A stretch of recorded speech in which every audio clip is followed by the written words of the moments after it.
partie 3 de ce matin. On va aller dans quelque chose un peu plus difficile, un peu plus dur à réaliser que ça existe et que c'est très dangereux. Donc, je vais partir du rebelle. On était rendu là tantôt. Je vous ai parlé du rebelle. Donc, à 8 ans, c'est tout à fait normal. Là. C'est dans le processus là, du développement qu'à 8 ans, il faut corriger le rebelle. Ben là, dans l'exemple, maman, pour son nouveau travail, maman s'est acheté... Maman s'est acheté un habit complet, là, tous les souliers, la sacoche, un nouveau cellulaire, des vêtements. Donc, elle a pris 2000 $ là, puis elle s'est faite pour son retour au travail après son congé de maternité. Et à 8 ans, c'est tout à fait normal d'être belle, de voir l'argent que sa mère a dépassé. Regarder son argent, des fois dire il y en a plus pour les autres membres de la famille. Donc, ça peut être une réaction à 8 ans. Et c'est important de le savoir, c'est qu'il faut le faire parler. Donc, les familles que c'est censuré, que personne parle, ça peut être, il peut avoir un certain danger. Puis à un moment donné, on peut dire, il y a un presto qui s'accumule. Non seulement des émotions, pas juste des émotions, ton presto, mais de la façon que tu penses, comment tu penses. À 8 ans, que déjà tu peux être très rebelle, très haineux vis-à-vis de ta mère, surtout si à la base tu es aliéné par le père. Si c'est fait de façon innocent, mais si c'est fait voulu, c'est ça qu'il veut. Il veut aliéner son enfant contre sa mère. Le père, il veut ça.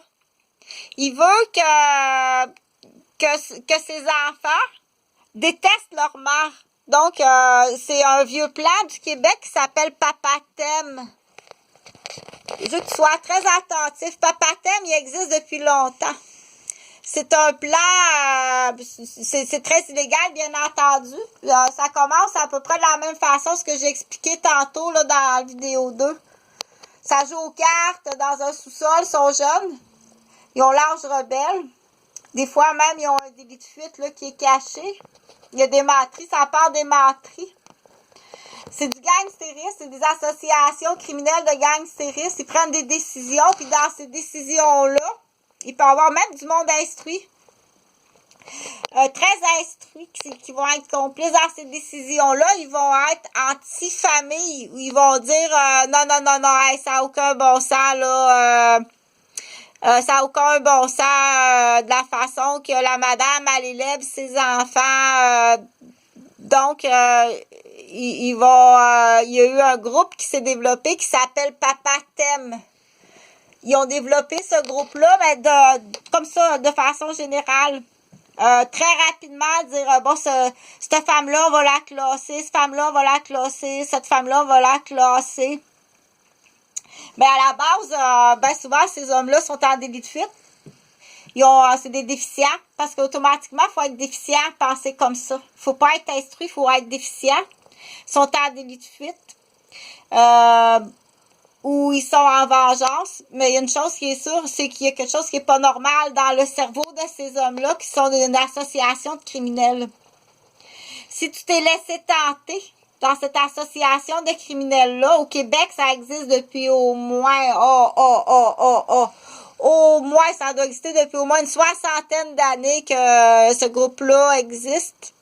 Mais le sentiment haineux envers la femme, ça a tout le temps existé. Ça existe à 8 ans.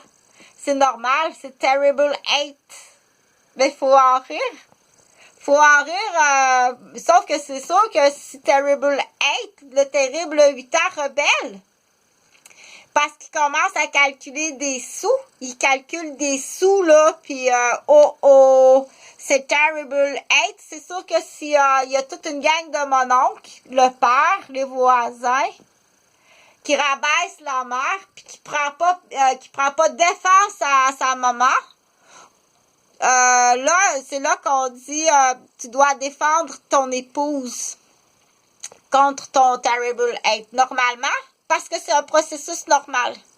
Je dis 8 ans, mais ça peut être 6 ans, Puis ça peut même être un petit vite, là, qui a des frères et sœurs. Donc, mais non, habituellement, mais ça, c'est au père. À défendre sa femme contre son 8 ans. Ce 2000 piastres-là, ma mère retourne travailler, puis ce 2000 piastres-là, c'est à elle. Parce qu'il peut être très malin à 8 ans. Puis il faut aller vérifier jusqu'à où il peut être malin. Ça, c'est quand il y a le papa, quand c'est un bon papa. Mais si le papa, lui, c'est ça qu'il veut que son fils, il déteste sa mère. Parce que c'est soit que au départ, c'est un cuiseur, c'est un contrat qui arrive d'un cousin ou d'un demi-frère ou d'un demi-cousin ou d'un collègue, d'un collègue de travail, collègue d'études, d'un collègue de cadet, qu'au prime abord, on sait qu'il y a une grosse menterie, qu'il y a des lits de fuite. Faut pas qu'elle existe. Mais ça peut être juste une association aussi. Mais ce que je veux que tu retiennes, c'est que lui, il existe à 8 ans. Là. Il calcule les sous, puis il veut un cadeau, puis il est pas trop content du 2000 piastres que sa maman pour retourner sur le marché du travail parce qu'elle est en congé de maternité. Il est pas content de l'argent qu'elle a dépensé. C'est au père. On sait que ça existe.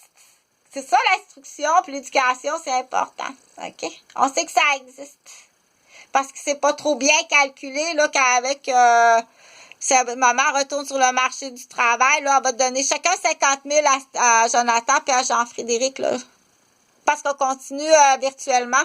Je donne chacun 50 000 à Jonathan puis à Jean-Frédéric à la vente de la maison à Rosemère. Fait que j'ai vendu ma maison à Rosemère.